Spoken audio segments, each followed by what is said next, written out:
बिस्मिल्लाहिर्रहमानिर्रहीम। अस्सलाम वालेकुम व्यूअर्स। आज मैं आपके साथ निहायत दिलचस्प और सबक आमोज़ कहानी शेयर करूंगी। हज़ारों साल पहले किसी सल्तनत पर एक बादशाह हुकूमत करता था। इसकी सल्तनत बहुत ही वसी रकबे पर फैली हुई थी। इसका एक ख़ास वज़ीर था जिस पर बादशाह बहुत एतमाद करता था और अपनी सल्तनत के सारे मशवरे उसी से करता था। एक दिन बादशाह के दिल में न जाने क्या आया। उसने वज़ीर से पूछा कि तुम्हारी ज़िंदगी की सबसे बड़ी ख्वाहिश क्या है। वज़ीर इस सवाल पर बड़ा हैरान हुआ। बादशाह सलामत, मेरी तो बस यही ख्वाहिश है कि आपकी खिदमत में ही मेरी ज़िंदगी गुजर जाए। बादशाह इसकी बात सुनकर मुस्कुराया और कहा कि मुझे तुम्हारी वफादारी पर पूरा यकीन है, मुझे बस अपनी ज़िंदगी की सबसे बड़ी ख्वाहिश बताओ। वज़ीर थोड़ी देर खामोश रहा, फिर बड़ी आजिज़ी से बोला, बादशाह सलामत, आप एक बहुत बड़ी और शानदार सल्तनत के मालिक हैं। मुझे आप पर बड़ा रश्क आता है। कभी कभी मैं सोचता हूँ कि अगर मैं आपकी सल्तनत के सिर्फ 10वें हिस्से का ही मालिक होता तो कितना खुश नसीब होता। बादशाह ये सुनकर बेइख्तियार हंस पड़ा। तुम 10वें हिस्से की बात कर रहे हो? अगर मैं तुम्हें अपनी आधी सल्तनत ही दे दूँ तो कैसा रहेगा? वज़ीर ये बात सुनकर घबरा गया। बादशाह सलामत, आप तो हमारे सुल्तान हैं, आपके लिए तो हमारी जान भी कुर्बान है। ये आप कैसी बात कर रहे हैं? बादशाह ने कहा, मैं बिल्कुल संजीदा हूँ। अगर तुम आधी सल्तनत के मालिक बनना चाहते हो तो तुम्हें एक इम्तिहान से गुजरना पड़ेगा। बादशाह ने कातिब को बुलाया और 2 फरमान जारी कर दिए। पहला फरमान ये था कि आधी सल्तनत इस वज़ीर के नाम कर दी जाए और दूसरा फरमान ये था कि इस वज़ीर का सर कलम कर दिया जाए। ये सुनकर वज़ीर परेशान हो गया। बादशाह सलामत, मुझ पर रहम करें। मैंने तो सारी ज़िंदगी आपकी खिदमत की है और मैंने तो आपके कहने पर ही अपनी ख्वाहिश बयान की थी। आप मुझे ये सज़ा ना दें। तो बादशाह ने कहा, मेरी बात गौर से सुनो। मैं तुम्हें 30 दिनों की मोहलत दे रहा हूँ। इन 30 दिनों में तुमने 3 सवालों के जवाब तलाश करने हैं। अगर तुम कामयाब हो गए तो दूसरा फरमान ख़त्म कर दिया जाएगा और तुम्हें आधी सल्तनत मिल जाएगी, और अगर तुम नाकाम हो गए तो दूसरे फरमान के मुताबिक 30 दिन के बाद तुम्हारा सर कलम कर दिया जाएगा। अब मेरे 3 सवाल गौर से सुनो। पहला सवाल ये है कि इंसान की सबसे बड़ी सच्चाई क्या है। दूसरा सवाल ये है कि इंसान की ज़िंदगी का सबसे बड़ा धोखा क्या है, और तीसरा सवाल ये है कि इंसान की ज़िंदगी की सबसे बड़ी कमज़ोरी क्या है। बादशाह ने तीनों सवाल उसे थमाए और कहा कि जाओ, इनके जवाब तलाश करके 30 दिन के अंदर अंदर मेरे पास आओ। तुम्हारी मोहलत अब से शुरू हो गई है। वज़ीर अब बहुत परेशान हो गया। अब वो बेचारा मरता क्या ना करता। इन सवालों के जवाब तलाश करने की लगन में लग गया। अब उसने हुकूमत के दानिशमंदों, मुफक्किरों और ज़हीन लोगों को बुलाया और वो तीनों सवाल उनके सामने रख दिए। सब ने अपनी अपनी अक्ल, समझ और तजुर्बे के हिसाब से इन सवालों के जवाब देने की कोशिश की, मगर किसी का जवाब वज़ीर के दिल को ना भाया। वो हर रोज़ नए लोगों को बुलाता, उनके सामने ये सवाल रखता, मगर कई रोज़ गुजरने के बाद भी वो एक भी सवाल का जवाब फाइनल ना कर सका। जूं जूं वक्त गुजरता जा रहा था, उसकी परेशानी बढ़ती जा रही थी। मौत की तलवार उसे अपनी गर्दन पर लगती हुई महसूस हो रही थी। जब दानिशमंदों से बात ना बनी तो वो अपना घर बार छोड़कर किसी फ़कीर, किसी अल्लाह वाले की तलाश में निकल पड़ा। शायद उनसे इन सवालों के जवाब मिल जाएं। कई दिन तक वो जंगलों, वादियों और पहाड़ों में घूमता रहा। जहाँ कहीं भी उसे किसी बुज़ुर्ग, किसी नेक आदमी का पता चलता, वो उसके पास पहुँच जाता, लेकिन कोई भी इसकी मदद ना कर सका। दिन रात सफ़र कर कर के उसकी हालत ख़राब हो चुकी थी। उसे अपनी वजारत भूल चुकी थी। उसके जूते फट गए थे, उसके पाँव में छाले पड़ गए थे, दाढ़ी बढ़ गई थी, बाल बेतरतीब हो गए थे। अब वो कहीं से भी वज़ीर नहीं लगता था। 1 महीना कितनी जल्दी गुजर गया, पता भी नहीं चला। महीने के आखिरी रोज़ उसने वापसी की राह ली। उसे यकीन हो गया था कि आज उसकी ज़िंदगी का आखिरी दिन है। महल के पास पहुँचते पहुँचते उसकी हिम्मत जवाब दे गई।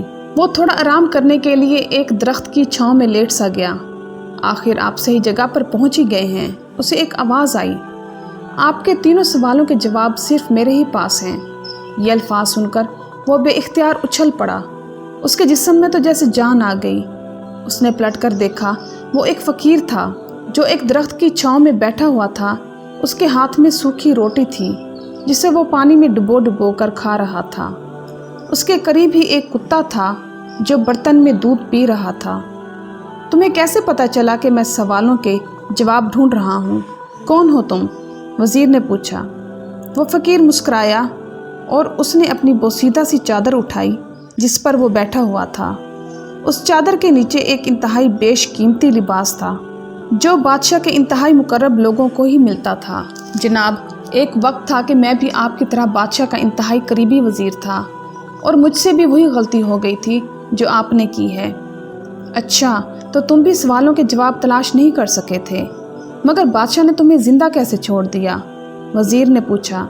नहीं जनाब, मुझे इन सवालों के जवाब मिल गए थे और बादशाह ने मुझे वादे के मुताबिक अपनी आधी सल्तनत भी दे दी थी, लेकिन मैंने इस सल्तनत के परवाने को फाड़कर बादशाह के हवाले कर दिया था कि ये सल्तनत आपको ही मुबारक हो, और इस कुटिया में आकर रहने लग गया हूँ। उसकी बात सुनकर वज़ीर ने दिल ही दिल में सोचा कि ये कितना बेवकूफ़ है कि बादशाहत छोड़कर फ़कीर बना बैठा है। लेकिन ये वक्त उसकी हिमाकत पर अफसोस करने का नहीं था, बल्कि अपनी जान बचाने का था। वो उस फ़कीर के कदमों में गिरकर गिड़गड़ाने लगा। मेहरबानी करके मेरी ज़िंदगी बचा लो, मुझे इन सवालों के जवाब दे दो। फ़कीर ने कहा, ठीक है, मैं तुम्हारी मदद करता हूँ। पहले 2 सवालों के जवाब मैं तुम्हें मुफ्त में दे देता हूँ, लेकिन तीसरे जवाब के लिए तुम्हें कीमत अदा करनी पड़ेगी। तो वज़ीर बेसाख्ता बोला, मैं अपनी जान बचाने के लिए हर कीमत देने को तैयार हूँ। फ़कीर बोला, तो सुनो। पहले सवाल का जवाब ये है कि इंसान की ज़िंदगी की सबसे बड़ी सच्चाई मौत है। उसको चाहे जितना झुटलाया जाए, जितना गाफिल रहा जाए, चाहे कोई कितना ही अमीर क्यों ना हो या कोई कितना ही गरीब हो, उसको मौत का सामना ज़रूर करना है। वो इस सच्चाई से नहीं बच सकता। दूसरे सवाल का जवाब ये है कि इंसानी ज़िंदगी का सबसे बड़ा धोखा ज़िंदगी है। हम में से हर कोई ज़िंदगी को दायमी समझकर इसके धोखे में आ जाता है और आखिरत की तैयारी करना भूल जाता है और ज़िंदगी की उम्मीद पर गुनाह करता चला जाता है कि अभी तो ज़िंदगी पड़ी है, आगे जाकर तौबा कर लूँगा। मगर ज़िंदगी तो धोखा है। किसी भी वक्त ज़िंदगी इंसान को धोखा देकर मौत के हवाले कर सकती है। ये दोनों जवाब वज़ीर को सही लगे। फ़कीर की बातों में सच्चाई थी, उनको झुटलाया नहीं जा सकता था। अच्छा, तो तीसरे सवाल के लिए तुम्हारी क्या शर्त है? वज़ीर ने आहिस्ता आवाज़ में पूछा। फ़कीर ने मुस्कुराते हुए कुत्ते के सामने से दूध का बर्तन उठाया और वज़ीर के सामने रख दिया। तीसरे सवाल का जवाब हासिल करने के लिए तुम्हें कुत्ते का बचा हुआ दूध पीना पड़ेगा। वज़ीर ये सुनकर घबरा गया। उसे इस बात की तवक्को नहीं थी। उसने नफ़रत से दूध की तरफ देखा और पीछे हट गया। फ़कीर उसकी हालत देखकर मुस्कुराने लगा।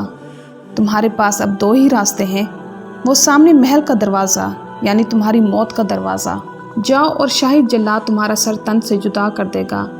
लेकिन अगर तुम अभी जीना चाहते हो और आधी सल्तनत के मालिक बनना चाहते हो तो फिर तुम्हें ये दूध पीना पड़ेगा। फैसला अब तुम्हारे हाथ में है। वज़ीर सोच में पड़ गया। एक तरफ उसकी जान और आधी सल्तनत थी और दूसरी तरफ इज़्ज़त नफ्स की कुर्बानी थी, यानी कुत्ते का बचा हुआ दूध था। दोनों काम ही बड़े मुश्किल थे। कितनी ही देर वो सोचता रहा, आखिर जान और माल जीत गया और इज़्ज़त नफ्स हार गई। उसने दूध का प्याला उठाया और आंखें बंद करके मुंह से लगा लिया। एक ही सांस में वो सारा पी गया। अब मुझे तीसरे सवाल का जवाब बताओ। फ़कीर ने उसकी हालत देखकर कहका लगाया और बोला, तुम्हारे इस अमल में ही तुम्हारे सवाल का जवाब है। इंसान की सबसे बड़ी कमज़ोरी उसकी गर्ज़ है। अपनी गर्ज़, अपने मतलब के लिए वो कुछ भी कर सकता है। कुत्ते का बचा हुआ दूध भी पी सकता है। और यही वो सच है जिसने मुझे सल्तनत का परवाना फाड़कर इस कुटिया में रहने पर मजबूर कर दिया। मैं जान गया था कि मैं जूं जूं ज़िंदगी के धोखे में आऊँगा और मौत को फरामोश करता जाऊँगा, उतना ही गर्ज़ की दलदल में फंसता जाऊँगा और मुझे हर रोज़ इस दलदल में सांस लेने के लिए गर्ज़ के गलीज़ दूध को पीना पड़ेगा। तुम भी अगर ज़िंदगी की तल्ख़ हकीकतों को जान लोगे तो तुम्हारी ज़िंदगी भी अच्छी गुजरेगी। वज़ीर शर्मिंदगी की हालत में फ़कीर की कुटिया से बाहर निकल आया और बादशाह के महल की तरफ चल पड़ा। फ़कीर की बातें उसके जहन में घूम रही थीं। अपनी इज़्ज़त नफ्स की कुर्बानी देकर उसे अपने घटियापन का एहसास हो रहा था। उसे लगता था कि उसने बहुत बड़ा जुर्म किया है। उसे अपनी ज़ात से नफ़रत महसूस हो रही थी। तो व्यूअर्स, ہمیں اس کہانی سے بہت بڑا سبق ملتا ہے۔ ہمیں زندگی کے ان بنیادی سوالوں پر ضرور غور کرنا چاہیے کہ ہم لوگ کہیں موت کو فراموش کر کے زندگی کے دھوکے میں آ کر غرض کے پیچھے تو نہیں بھاگ رہے، ہم کہیں اس کہانی کے وزیر تو نہیں بن گئے۔ اگر ایسا ہے تو فوراً سنبھل جائیں، ورنہ ایسا نہ ہو کہ اس غفلت میں نہ جانے کب اچانک ہمارا کل کائنات کا بادشاہ ہمارا بھی سر قلم کرنے کا حکم جاری کر دے۔ امید کرتی ہوں کہ آپ کو میری آج کی ویڈیو پسند آئی ہوگی، تو میری ویڈیو کو لائک کرنا اور میرے چینل کو سبسکرائب کرنا مت بھولیے گا۔ میں انشاءاللہ مزید دلچسپ معلوماتی اور اسلامی واقعات آپ کے ساتھ شیئر کرتی رہوں گی۔ میری طرف سے آپ کو ڈھیر ساری دعائیں اور مجھے بھی اپنی دعاؤں میں یاد رکھیے گا۔ چلتی ہوں، ملتے ہیں انشاءاللہ نیکسٹ ویڈیو میں۔ اللہ حافظ۔